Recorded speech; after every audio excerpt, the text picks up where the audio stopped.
All right, we're in chapter 16. It's called A Horrific Thing. If you remember that Alvin was dared to watch a scary movie to be part of Pinky's gang. So this one's called An Horrific Thing. By the time we came upstairs from the basement after watching alien babies land from outer space. It was getting dark. The house is very quiet except for the wind weeping and wailing through the walls and the faint machine gun sound of my mom's sewing machine coming from upstairs. Besides being an pitching machine, my gun also liked to sew. That wasn't a very scary movie at all, stammered Scooter. No, it wasn't, said Eli. I've definitely seen scarier, said Nia, shuddering. Yeah, I think they're a little scared. I said nothing. Let's go throw some b-balls, said Pinky. Okay, said Hobson. Woo-hoo, said Pinky, picking up my ball and glove, which Annabelle left by the door. We even have an autograph b-ball, a baseball by Alvin Ho. The gang slapped high fives. I slapped nothing. I think there is something wrong with Alvin, said Sam. I could hardly move. I could hardly blink. I could hardly breathe. I could hardly do anything but watch alien babies invade Earth and crawl around like zombies over and over again in my head. But Pinky and the gang had already gone out, and so had my glove and my ball, and I followed like a zombie myself. Outside it was dark and shadowy night. The tree reached its crooked fingers towards me. The garden hose slithered and hissed. Usually no one pitches at our house when it gets dark. You can't see what you're doing, and if you miss, you could have a terrible accident. I like to learn the forkball, Pinky said to me. Show me. He threw me a ball and backed up. I froze. A forkball is a killer. It is slow and nasty. Even in the daylight, you can hardly tell where it is going.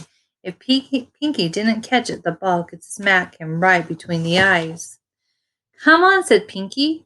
What are you waiting for? Retirement or something? I shivered. I squinted. It was hard to tell the gang apart from the other creepy shadows in the yard.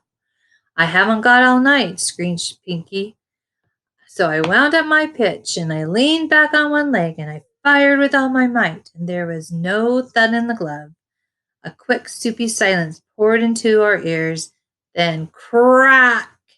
The sound of a window splintering into millions of diamonds. Oops! I think I hear my mom calling, said Pinky. He tossed my glove, and had started across the yard when. So here is the picture. Let's see what that is. I wonder what that is.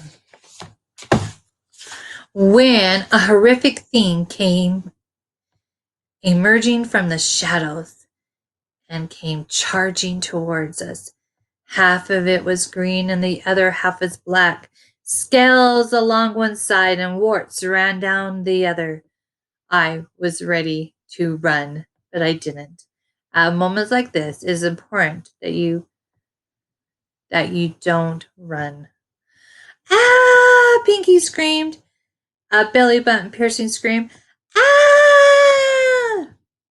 The wind howled and hammered at the house. The fence groaned and creaked. I wanted to scream my head off, but I couldn't. Nothing came out. My heart stopped. My breathing stopped. My eyes shut, and I opened them again. I saw that Pinky had, oh my word, I don't know if I should say that, wet his pants. I didn't know what to say, and neither did the rest of the gang. What do you say when someone just embarrassed himself to death? A horrific thing moved closer. La la la la la la la la la la la la, I sang. Pinky turned and ran. He screamed, Hi, Alvin, said the horrific thing. It was Annabelle's voice, but it was not Annabelle. It was not Annabelle. La la la la la la, sing again. The horrific thing swallowed Annabelle. Do you like my Halloween costume, Alvin? Said Annabelle's voice.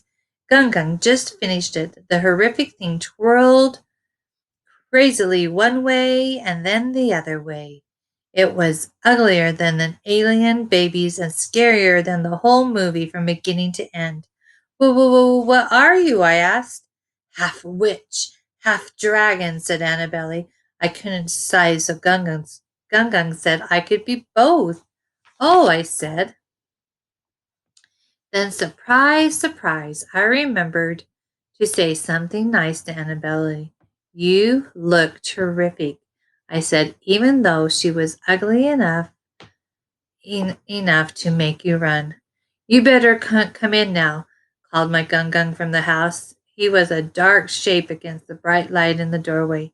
Annabelle and I ran towards the light. Luckily your mother wasn't home, my Gung says, as I stepped past him. You can tell her what happened in the morning. I nodded. Then I looked over my shoulder and the rest of the gang had disappeared. Our yard was quiet. The house next door was completely dark and quiet too. Luckily, the neighbors weren't home either. I wonder whose window he broke. Do you think it was his neighbor's window? So, hope you liked that chapter. So, who was the biggest, scariest person? It was Pinky. Oh, I don't know why they had to put that stuff into children's literature. I guess you guys think it's funny. So, all right, make sure you answer the questions. I hope you listen carefully. Bye.